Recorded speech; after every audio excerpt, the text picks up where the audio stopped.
ওনারা 3 ভাই ছিলেন, 3 ভাইকে কিন্তু গুরুতরভাবে জখম করে ওরা ডাকাতি করে পালিয়ে যায়, যেটা আমরা জেনেছি। আমরা যদি দেখাই 3 নম্বর যে রুমটি, সেই রুমটা কিন্তু আমরা যদি আপনাদেরকে দেখাই, এই হচ্ছে অবস্থা। 3-4টি রুম কিন্তু খুবই অবস্থা সিরিয়াস, এবং 3জন পুরুষের অবস্থা খুবই ভয়াবহ অবস্থা। ওনারা আছেন মেডিকেল ভর্তি, সিলেট এমএজি উসমানী মেডিকেল। যাই হোক, আমরা এখানে দেখতে পাচ্ছি অনেক আহত হয়ে তারা কিন্তু ভর্তি আছেন। এবং তুমি আসলে কালকে রাত্রে কি হয়েছিল একটু বলো তো, কি হয়েছিল তোমার সাথে একটু? গত রাত্রে তারা 2:30টার সময় ঘরের ভিতরে আইছে, আইয়া তালা খুলছে, খুলিয়ালে আমার চাচার জন্য ও দুয়ার খুলিয়া বাদে মারছে, মারিয়া করছে, বাদে ও রুমা ইয়ার চাচারে মারছে, মারিয়া জখম করিয়া করছে। এরপরে ভিতরে গিয়া বাবারে মারে, এরপরে আরো অনেকে মারিয়া জখম করিয়া বাদে তারা টেকা পয়সা এগুলো টুকাইছে, আমাদেরকে বান্ধিয়ে রাখিয়া মারধর করছে। এবং টাকার জন্য কিন্তু বারবার আমাদেরকে বলছে টাকা কোথায় এবং ওই সোনা কোথায়, এগুলো আমাদের জিজ্ঞেস করছে। আচ্ছা, তোমাকে কয়জনে বাঁধছে হাত পাও?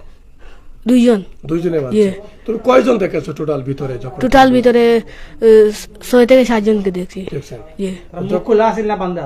মুখ বান্ধা ছিল, মাস্ক পরা ছিল। তোমার বাবাকে যখন পিটায় তখন তুমি কোথায় ছিল? আমি আরেক রুমে ছিলাম। প্রথম কাকে অ্যাটাক করেছে? প্রথম আমার একজন চাচাকে অ্যাটাক করে সামনের রুমে। তারপর এই রুমে আরেক চাচাকে অ্যাটাক করে, এরপরে ভিতরে ঢুকে। তোমাকে মারছে? জি না, তোমাকে শুধু হাত পা বেঁধে দিয়েছে। আর কে সাথে ছিল ঘরে? কে ছিল ঘরে? আর আমার বাবা আমায় তারা ছিল। তাদের মহিলার উপরে কোনো হাতটা তুলছে? মহিলার উপরে বাঁধছে? জি না, তাদের কিছু বলে নাই? জি না। তোমার বান্ধার সময় কি হয়েছে? তারা বান্ধার সময় কথা না বলতে বলছে। কথা না বলতে? তুমি কি খুব ভয় পাইছো? জি। এটাকে জীবনের প্রথম হইতে দেখেছো? জি। আর যাই হোক, আসলে তোমার আব্বার নাম কিটা?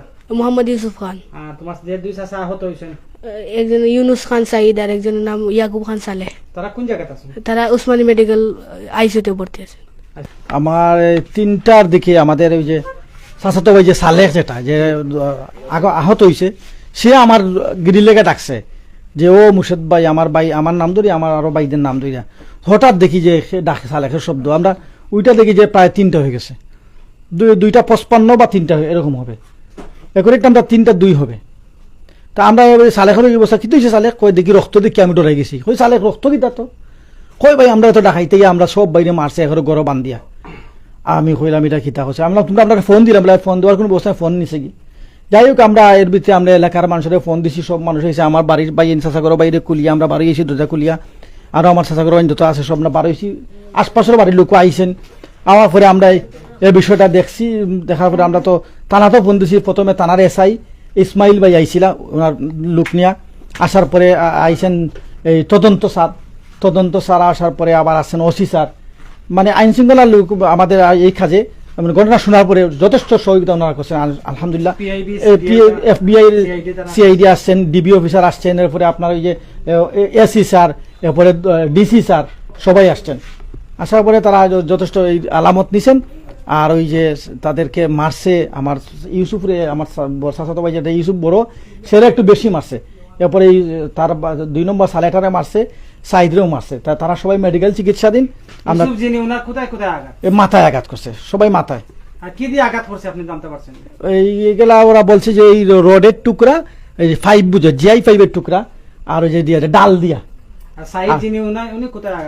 ওই সবাই মাথায় সবাই মাথায় শরীরে একটু গাড়ে হইতে পারে। মানে এই যে কন্ডিশন দেখছি আমরা, খুবই রক্ত হয়ে গেছে তাদের শরীর থেকে। জানতে চাই যে কি পরিমাণ মালামাল নিয়ে গেছে, স্বর্ণ বা নগদ টাকা, এরকম কোনো তথ্য? নগদ টাকা তো তাদের চাচির অনুমানে, যে চাচি এবং আমার যে ছোট ভাইয়ের বউ ছিল, তাদের অনুমান যে তাদের হাত খরচের মতো 2 জনের 2 আলমারি থেকে 20-22 হাজার টাকার মতো নিছে। আর এই আমার ইউসুফের পরিবারের কাছ থেকে কানের দুল সে নিয়ে নিছে, কানে থেকে খুলে নিয়ে গেছে। বাকি মুল্লারগাঁও ইউনিয়নের 2 নং ওয়ার্ডের গুপশহর গ্রামে এই ঘটনাটি ঘটে গতকালকে রাত আনুমানিক প্রায় 2টার দিকে। সহজ করে বলি আমরা, এটা হচ্ছে তেতলি এবং বরেখান্দির পাশাপাশি। ওনারা এখন উসমানী হসপিটালে চিকিৎসাধীন আছেন। রাত্রে কি আপনি আসছিলেন? জি জি, আমরা ওই হসপিটাল নিয়ে গেছি। রুমে আসার পরে ওনারা তিন ভাইকে কি অবস্থায় পেয়েছে? ওনাদেরকে মারাত্মক জখম অবস্থায় আমরা পাইছি। মাথায় আঘাত, তিনজনেরই মাথায় আঘাত, ওনাদের মারও মাথায় আঘাত, সবারই মোটামুটি মাথায় আঘাত করছে।